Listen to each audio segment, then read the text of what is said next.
à la fin des conflits. Mais d'ores et déjà, le souhait que nous avons, c'est de pouvoir initier un groupe de contact pour intervenir de manière beaucoup plus efficace en soutien de ce qui est fait par les Nations Unies pour pouvoir construire la feuille de route politique de l'après-guerre, en particulier en Syrie, où il est indispensable que nous puissions construire les solutions politiques inclusives de l'après-conflit. Nous savons où sont les facteurs de déstabilisation et cette feuille de route d'après-conflit les prendra en compte et nous avons ainsi demandé à nos diplomates et nos équipes de pouvoir travailler en ce sens pour que dans les prochaines semaines, une initiative concrète puisse être prise et portée par le P5. C'est la même volonté que nous partageons en Libye, où, pour ma part, je l'ai partagée avec le président Trump. Je souhaite pouvoir mener plusieurs initiatives diplomatiques fortes, compte tenu de la situation que nous connaissons et qui impose une plus grande stabilité et un plus grand contrôle de la région. Qu'il s'agisse de la Libye ou du Sahel, je crois pouvoir dire que nous avons une vision conjointe extrêmement cohérente de la situation et une volonté, là aussi, d'agir de manière très claire pour lutter contre toutes les formes de déstabilisation et le terrorisme. Enfin, sur le climat, nous connaissons nos désaccords. Nous les avons exprimés. We know what our disagreements are. We've expressed them on a number of occasions, but I think it is important that we can continue to talk about it. I very much respect the decision taken by President Trump. He will work upon implementing his campaign promises, and as far as I'm concerned, I remain attached to the Paris Accord, and will make sure that step by step we can do everything which is in the Accord.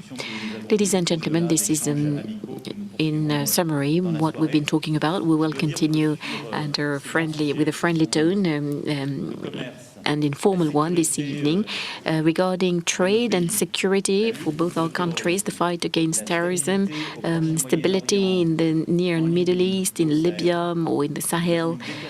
I can say that we have a shared determination. The United States is extremely involved in the Iraq war, and I would like to thank President Trump for everything that's been done by the American troops against this background. But I would like him to know that I am fully determined to act together with him in this respect. Fully determined. I very much want both our countries in these matters to increase their cooperation in the coming months, because the threat we are facing is a global one. Our enemies are trying to destabilize us by any way, and I believe that this is very much at the heart of the historic alliance between our two countries, and which fully justifies the presence of President Trump today and tomorrow in Paris. Thank you. Thank you, dear Donald. Thank you. Well, thank you very much, President Macron. And Melania and I are thrilled to join you and Mrs. Macron. This is a wonderful national celebration, and we look very much forward to it. It'll be spectacular. Tomorrow, Bastille Day. We're honored to be here in your beautiful country, and it certainly is a beautiful country, with its proud history and its magnificent people, and thank you for the tour of some of the most incredible buildings anywhere in the world. That was very, a very beautiful thing to see. Thank you. When the French people rose up and stormed the Bastille, it changed the course of human history. Our two nations are forever joined together by the spirit of revolution and the fight for freedom. France is America's first and oldest ally. A lot of people don't know that. Ever since General Lafayette joined the American fight for independence, our fates and fortunes have been tied unequivocally together. It was a long time ago, but we are together. And I think together perhaps more so than ever. The relationship is very good. This visit also commemorates another milestone. 1 century ago, the United States entered World War I. And when the president called me, he had mentioned that fact. 100 years ago, and I said, Mr. President, I will be there. That's a big, important date, 100 years. We remember the tens of thousands of Americans who gave their lives in that valiant and very difficult struggle. We also pay tribute to the heroic deeds of the French troops whose courage at the Battle of Marne and countless other battles will never be forgotten by us.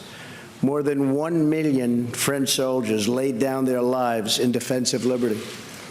Their sacrifice is an eternal tribute to France and to freedom. French and American patriots have fought together, bled together, and died together in the fight for our countries and our civilizations. Today we face new threats from rogue regimes like North Korea, Iran, and Syria, and the governments that finance and support them. We also face grave threats from terrorist organizations that wage war on innocent lives. Tomorrow will mark 1 year since a joyous Bastille Day celebration in Nice turned into a massacre. We all remember that, how horrible that was. We mourn the 86 lives that were stolen, and we pray for their loved ones. We also renew our resolve to stand united against these enemies of humanity and to strip them of their territory, their funding, their networks, and ideological support. Today, President Macron and myself discussed how we can strengthen our vital security partnerships. We just had a meeting with our generals and our representatives, and it went very well. France has excellent counterterrorism capabilities. The French troops are serving bravely in places like Mali to defeat these forces of murder and destruction. The United States and our allies strengthen our commitments to defeat terrorism. We're also making tremendous progress earlier this week with the strong support of the United States and the global coalition. Iraq forces liberated the city of Mosul from ISIS control.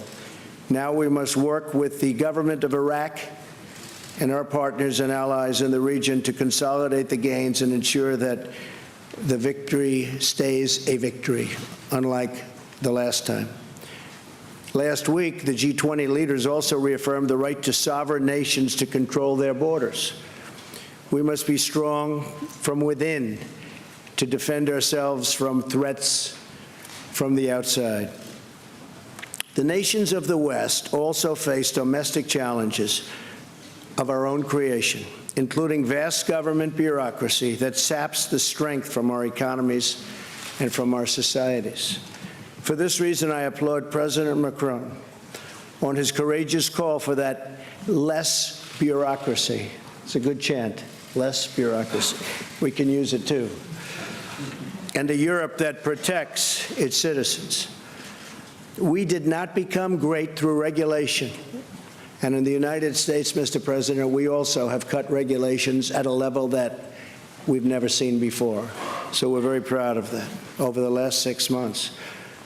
But by allowing our people to follow their dreams, that's what it's all about. To achieve these dreams, however, we must also confront unfair trade practices that hurt our workers and pursue trade deals that are reciprocal and fair. Both President Macron and I understand our responsibility to prioritize the interests of our countries and, at the same time, to be respectful of the world in which we live. We live in a very complex world. We have to respect it. The United States remains committed to being a leader in environmental protection while we advance energy security and economic growth. The friendship between our two nations and ourselves, I might add, is unbreakable. Our occasional disagreements are nothing compared to the immortal bonds of culture, destiny, and liberty that unite us, so strongly unite us also. As long as we have pride in who we are, where we've come from, how we got here, and what we've achieved as free and democratic nations, then there is nothing we cannot accomplish together. France helped us secure our independence. A lot of people forget. In the American Revolution, thousands of French soldiers fought alongside American troops so that, as Lafayette said, liberty would have a country. Ever since then, courageous heroes from both nations have fought for the same noble values and the same righteous cause. Tomorrow, the French tricolor will once again wave proudly alongside the American stars and stripes. Our brave soldiers will march side by side, and we will all be inspired to protect and cherish the birthright of freedom that our ancestors won for us with their sweat and with their blood. President Macron, thank you for inviting Melania and myself to this historic celebration. And to you and your spectacular country, may God bless France, and may God bless America. Thank you very much. Thank you. Thank you, Mr. President. Thank you. Très bien.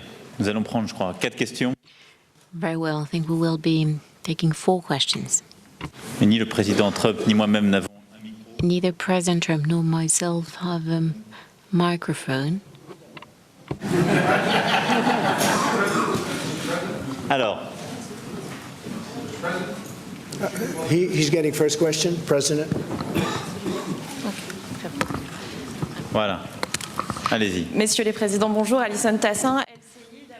A question from LCI. Sir, the question, first of all, President Macron, regarding what you said on the occasion of the press conference together with Chancellor Merkel.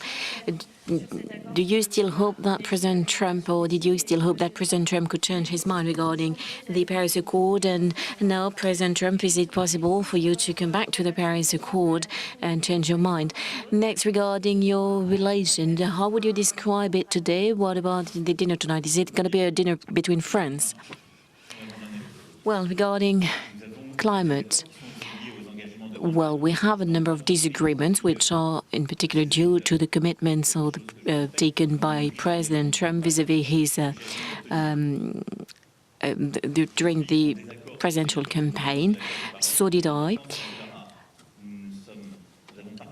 I'm aware of how important that is, but we therefore talked about our disagreement, and we actually discussed the matter even before President Trump reached a decision. Next, should that have an impact on the discussions we are having on all other topics? No, absolutely not. This is the reason why we share the same views and some major common goals on many other topics, or all other topics, which we've been discussing today, and we shall move forward together. Next, well, of course, the President Trump will tell you about it, but he's made a number of commitments, and we're going to be working together. And my willingness is to continue to work with the United States and President on this very major topic. I understand that it's important to save jobs.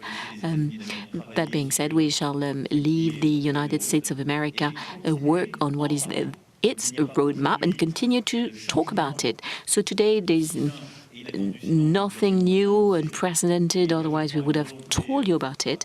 But I believe there is a joint willingness to continue to talk about this and try and find the best possible agreement. As far as I'm concerned, I remain extremely attached to the framework of the Paris Accord, which has been a major international breakthrough, and it is within that framework that I'm working on our priorities, including for the European Union.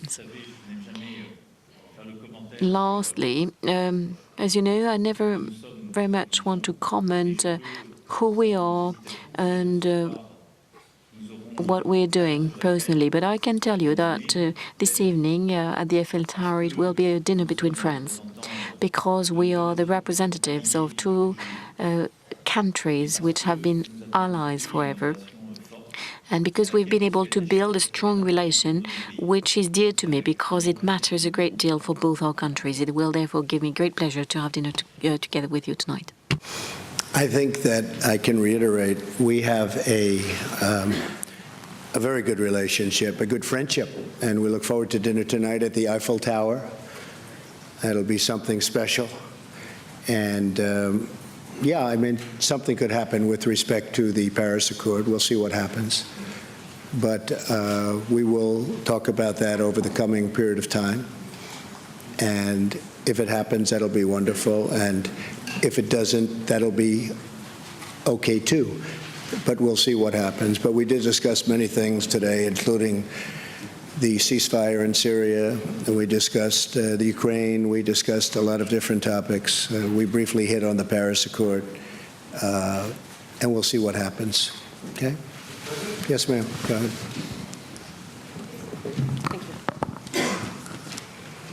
Merci, Monsieur President. Mr. President, your FBI nominee said if someone in a campaign got an email about Russia, like the one that your son Don Jr. received, that they should alert the FBI rather than accept that meeting. Is he wrong? Also, were you misled by your team in not knowing about this meeting? And Mr. President, thank you very much. You have heard President Trump say that it may have been Russia, it may have been others who interfered with the U.S. election. Is President Trump taking a hard enough line on Russia as you see it? Merci. Well, I'll start off by saying, first of all, I believe that we will have a great FBI director. I think he's doing really well. And we're very proud of that choice. I think I've done a great service to the country by choosing him. He will make us all proud, and I think someday we'll see that, and hopefully someday soon. So we're very proud of him. As far as my son is concerned, my son is a wonderful young man. He took a meeting with a Russian lawyer, not a government lawyer, but a Russian lawyer.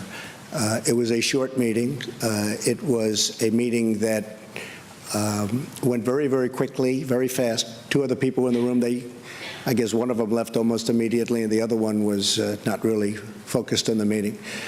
I do think this, I think from a practical standpoint, most people would have taken that meeting. It's called opposition research, or even research into your opponent. I've had many people, I have only been in politics for 2 years, but I've had many people call up, oh, gee, we have information on this factor or this person or, frankly, Hillary. That's very standard in politics. Politics is not the nicest business in the world, but it's very standard where they have information and you take the information. In the case of Don, he listened. I guess they talked about, as I see it, they talked about adoption and some things. Adoption wasn't even a part of the campaign. But nothing happened from the meeting. Zero happened from the meeting. And honestly, I think the press made a very big deal over something that really a lot of people would do. Now, the lawyer that went to the meeting, I see that she was in the halls of Congress also. Somebody said that her visa or her passport to come into the country was approved by Attorney General Lynch. Now, maybe that's wrong. I just heard that a little while ago, but it's a little surprised to hear that. So she was here because of Lynch. So, again, I have a son who's a great young man. He's a fine person. He took a meeting with a lawyer from Russia. It lasted for a very short period, and nothing came of the meeting. And I think it's a meeting that most people in politics probably would have taken. Mr. President? Yes, to answer your question, I will not interfere. Bien, pour répondre à votre question, je ne vais pas me mêler. It's always good between partners and allies not to interfere in the other's domestic life. What a good answer that is. And I do believe that both of us have direct relationship with Russia. President Trump had more than 2 hours meeting with President Putin during the past G20, the last G20, and myself, I had 2 very long meetings with President Putin, the very first one in Versailles and the second one during the G20, and this relationship is very important. We have a lot of disagreements. We have a lot of discrepancies, obviously, with Russia. But in the current environment, especially in the Middle East, it's a necessity to work together, to exchange information, to share these agreements, and to try to build solutions. So that's my relationship with Russia, and we don't have, obviously, the same relationship as the one with the US, but that's a long-standing relationship with Russia as well. And I think it's important that both of us have direct discussion and contact with President Putin. One of the great things that came out of that meeting, by the way, even though it's not part of the question, was the fact that we got a ceasefire that now has lasted for, I guess, Mr. President, almost 5 days. And while 5 days doesn't sound like a long period of time, in terms of a ceasefire in Syria, that's a very long period of time. And that was a result of having communication with a country. So during that 5-day period, a lot of lives have been saved. A lot of people were not killed. No shots have been fired in a very, very dangerous part of the world, and this is one of the most dangerous parts of Syria itself. So by having some communication and dialogue, we were able to have a ceasefire, and it's going to go on for a while. And frankly, we're working on a second ceasefire in a very rough part of Syria. And if we get that, and a few more, all of a sudden you're going to have no bullets being fired in Syria, and that would be a wonderful thing. Mr. President, you have a question? Troisième question. Oui, bonsoir, Monsieur le Président. Mathieu Coach. Third question from BFM TV, a question to President Macron. You went to Lausanne in order to support Paris' bid for the Olympic Games, and on this occasion you somehow criticized President Trump's policy without naming him. You said that France made a very clear choice to leave its border open and not to build walls to protect its people. Do you condemn the Muslim ban and the building of a wall between the United States and Mexico? Regarding Syria, as it was just mentioned by President Trump, does France stand ready to talk directly with Bashar al-Assad in the negotiation that you mentioned? You've mentioned a friend, Jim, who told you that Paris is no longer Paris. You were implying at the time that Paris was not safe anymore. You've also said that France and Germany are infected by terrorism, and, quote, it's their fault because they let people enter their territory. Those are very strong words. Would you repeat them today? And do you still believe that France is not able to fight terrorism on its own territory? Thank you. You better let me answer that one first. That's a beauty. He's the one that asked the question. That wasn't even one of my picks. You know what? It's going to be just fine because you have a great president. You have somebody that's going to run this country right. And I would be willing to bet, because I think this is one of the great cities, one of the most beautiful cities in the world. And you have a great leader now. You have a great president. You have a tough president. He's not going to be easy on people that are breaking the laws and people that show this tremendous violence. So I really have a feeling that you're going to have a very, very peaceful and beautiful Paris. And I'm coming back. You better do a good job, please. Otherwise, you're going to make me look very bad. And you're always welcome. Thank you. Sur la première question, j'ai répondu. Regarding the first question, like I said, I believe that the discussions that we've had today is the proper answer to terrorism. The right answer is strengthen cooperation between our services. Never-ending fight against terrorists, no matter where they are. This is what I was referring to. This is what we are working on actively together. So in this respect, there is no difference and no gap between the French and the American positions. When I have something to say, I say it clearly, and I do say who I'm aiming at. And when I refer to those who've been my opponents in the French political battle, I also mention the names.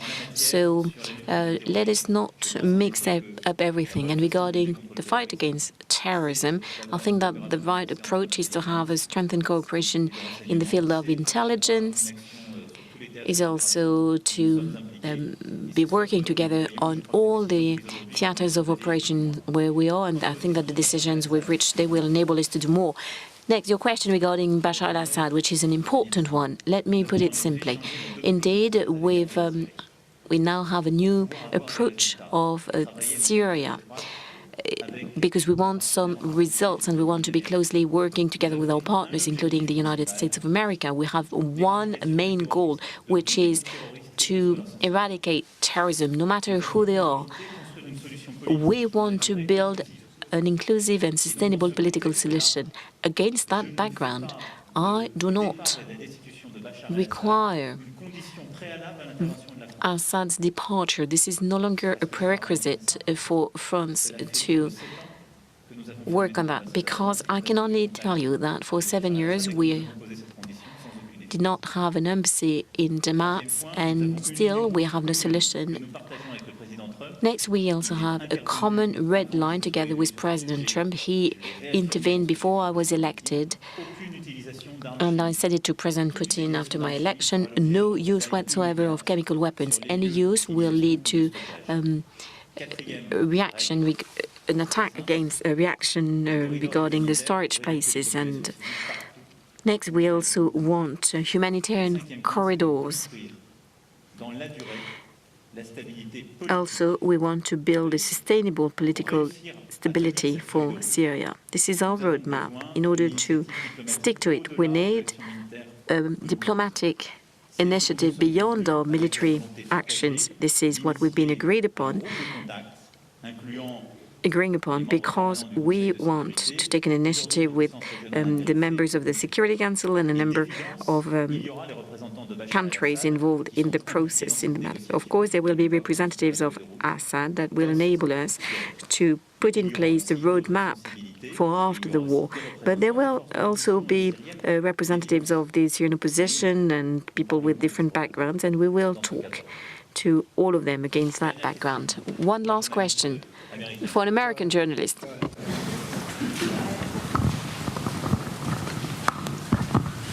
Thank you, Mr. President. Thank you very much. Phoenix TV of China. Ma question est adressée à deux présidents. Monsieur le Président Macron, vous avez eu la première rencontre.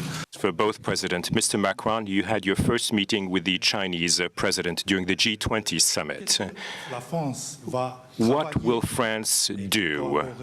How will France cooperate with all of these areas with China? And what do you think personally of Mr. Xi Jinping? You have just met Chinese president during the G20 summit. And how do you want to continue to work with China?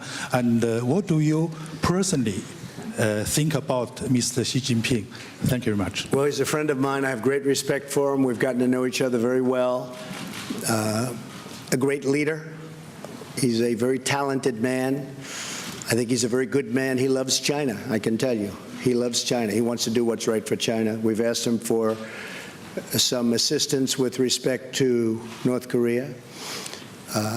Probably he could do a little bit more, but we'll find out. We're now working on some trade deals. He's been very nice. He's let, as you know, beef go back in, certain financing go back in, credit card financing, and various other things go back in at my request, which is a great thing for our farmers. So a lot of good things are happening, but we're going to be working on some very major trade components. But President Xi is a terrific guy. I like being with him a lot, and he's a very special person. Okay, thank you.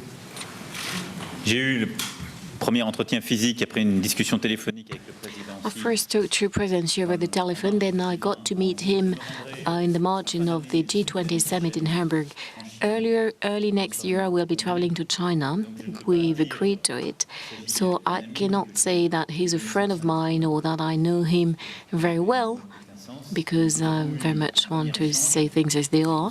But we had some initial contacts which were extremely fruitful and positive. I have a lot of respect for President Xi, and I would like to say that over the past few months he did express his willingness to have a vision for multilateralism and wanted to commit himself on a number of topics. I think that many of us remember his words in Davos, and he there very strongly expressed his vision of the role of China. We have a number of joint commitments, including on climate. He's very committed to that, and he told me that he wanted to do more in the field, and I can only be happy about it. He wants some strong cooperation. And like President Trump said, there are also the trade issues, and regarding a number of activities, there are issues, there are differences, but a joint willingness to sort them out. And as permanent members of the Security Council, we want to work together on all of the topics we've been discussing today. And China, in this respect, is a key partner in order to build peace all around the world. And I share what President Trump just said, that China is to play a very specific role regarding the rising tension, the growing tension with North Korea, and it's important that China can play fully its role in the region. In summary, I think he's today one of the great leaders of our world, implementing a major and ambitious reform of China, society and the economy in China, and therefore my willingness in this respect as well is to have a strategic dialogue, the purpose of which is to continue to talk about the industry, civil nuclear industry, economic matters, and talk about any difficulties we may have together. Very well. Allow me to thank you, ladies and gentlemen, and once again thank President Trump for his visit, and I will be seeing him in a few moments in a friendly atmosphere. Thank you very much. Great honor. Thank you.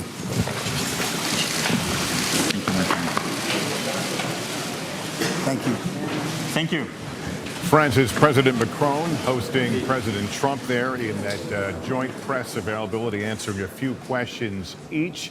The president did answer the one question posed by an American reporter about the meeting his son Donald Jr. took with what he thought would be a Russian government attorney to discuss dirt that they might have on Hillary Clinton. The president downplaying that meeting and saying that most people would have taken that meeting. I want to bring in our political director and moderator of Meet the Press, Chuck Todd. Chuck, your thoughts on the president's tone and how he characterized that meeting involving Donald Jr.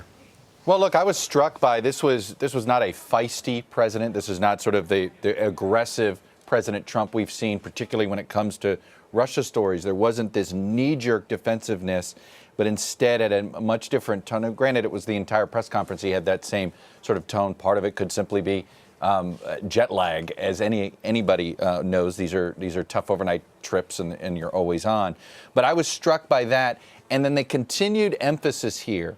There's sort of this apparent distance that the president truly is trying to put between himself and his son on this. And more importantly, what I thought shouldn't be missed here as well, Lester, is he referred to his son. Look, he's a good young man.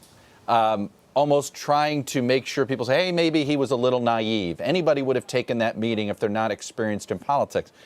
It is worth noting Donald Trump Jr. is only 10 days younger than the man President Trump was standing next to, the current president of France. So I think there's definitely, that's one defense that the Trump team is trying to make.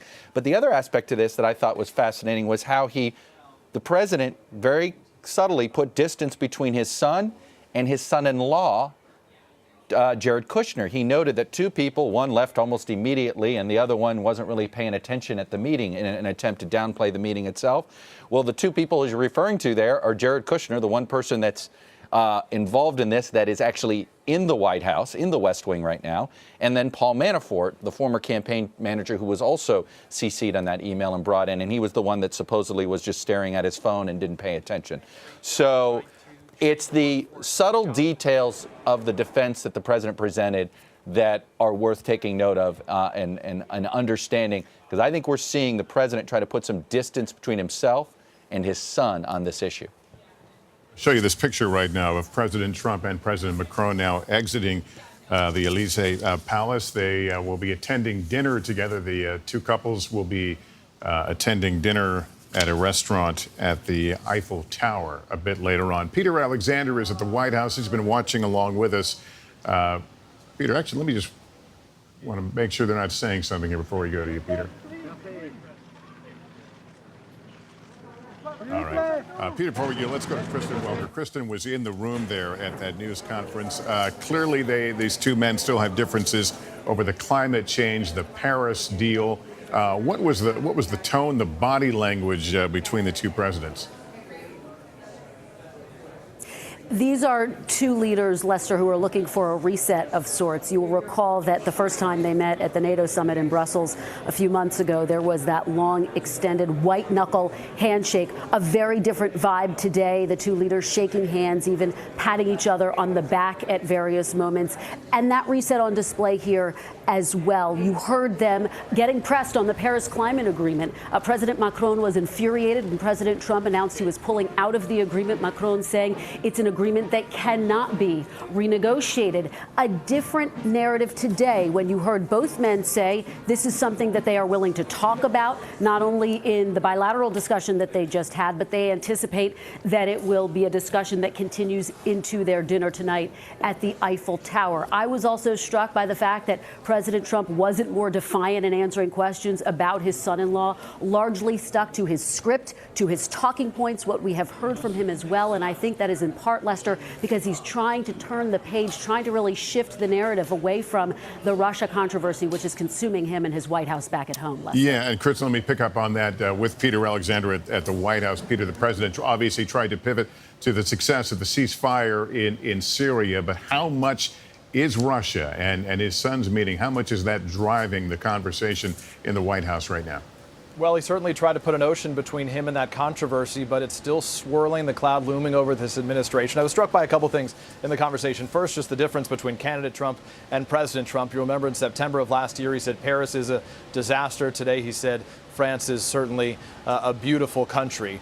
Specifically on the topic of Russia, there is a lot of scrutiny, and it's growing not just on his son, but on his son-in-law, Jared Kushner, with many Democrats, Senate Democrats saying, because Kushner is sort of the thread that connects all of this. He was there in that meeting during the campaign with that Russian lawyer that was shared with Donald Trump Jr. as being a Russian government lawyer. The White House now disputes that. He was also a part of the transition, and now he is serving as basically one of the president's closest advisors here in the administration. And Democrats say that he should either be fired or that he should resign. They're calling for his security clearance to be yanked right now. The White House won't make any comments about whether there has been any change. Ultimately, that decision is solely in the hands of the president, and as evidenced by his comments today and in the conversations I have here privately with aides at the White House, what's unique to this circumstance, they say, is that this is personal because it doesn't just relate to his administration, it now relates to his family. Lester? All right. Peter Alexander at the White House, thanks very much. Again, the presidents, President Trump and President Macron and their wives dining tonight at the Eiffel Tower. Tomorrow, the president will attend a military parade, a celebration of Bastille Day, also the 100th anniversary of the United States entry into World War I. We'll have continuing coverage on MSNBC and NBCNews.com. I'll see you with a complete wrap-up tonight on NBC Nightly News. For now, I'm Lester Holt, NBC News, New York. Have a good afternoon.